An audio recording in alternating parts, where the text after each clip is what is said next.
I apologise to the individuals that I did harass and attack, and I always think about it even on a day-to-day basis. Meeting at his place of worship, a notorious convicted extremist now proclaiming his repentance.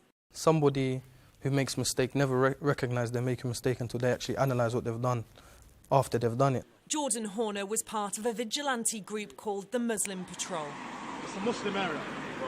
Obviously no alcohol is allowed in this area. My beliefs became more sort of, I have to physically implement my religion rather than practice it personally on a spiritual level to sort of propagate it and implement it on other individuals. Remove yourself away from the mosque. Go away from the mosque now. They walked the streets of East London trying to enforce Sharia law. You call it, obviously, to not dress like that in Muslim area. That's when it became more of going out and stopping people drinking and stopping people holding hands and being outside the mosque dressed in certain ways. That's when it became more of the crime. Go away now. Don't come back. Harassing and intimidating, they abused people, even threatening violence. Vigilantes implementing Islam upon your own necks. Belief becomes stronger, and then I was certain that was correct. And I guess through sort of the internet, lectures online, reading certain books and learning from certain individuals, all of that collectively, the way it affected me was convinced me to sort of go out in public and do these things as a propagation of my faith. Get out of here quicker then. Horner was jailed for 17 months after admitting assault and threatening behaviour. Now I've moved away from that and I've studied my faith correctly, that I understand these type of actions are completely incorrect. Do you feel ashamed of what you did?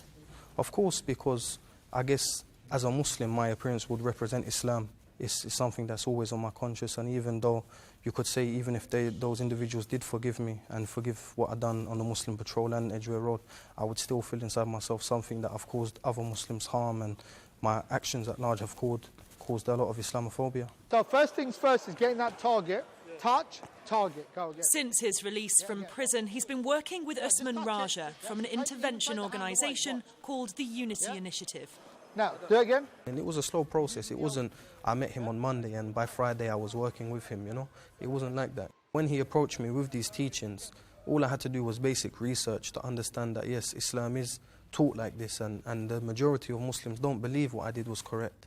So that, like I said earlier, that I had to judge myself and question myself and say to myself, you know, is what I'm doing correct? And being here at a gym in Aldershot, a military town, for Usman, it's another sign of Jordan's engagement within a multicultural society.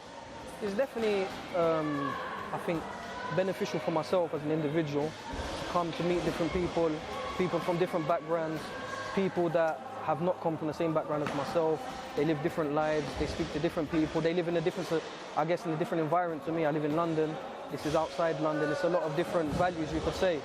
So it's very interesting for me to meet these people, speak to them, and get to know them more personally.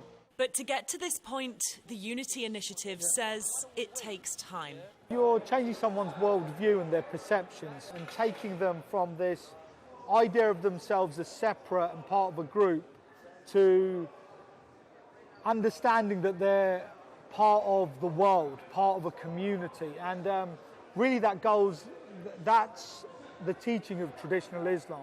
And it's about theology, not martial arts. Usman says in the last 6 years, Unity have reformed over 20 convicted extremists. They think they're interpreting Islam, but they're really mistranslating, because they're coming to it with a modern understanding of Arabic, which has nothing to do with the traditional analogous understanding, and they're coming with their very modern viewpoint. Hence you've got all of these political movements. Jordan claims his old ideology is abandoned and his new embraced, simply that Islam means peace.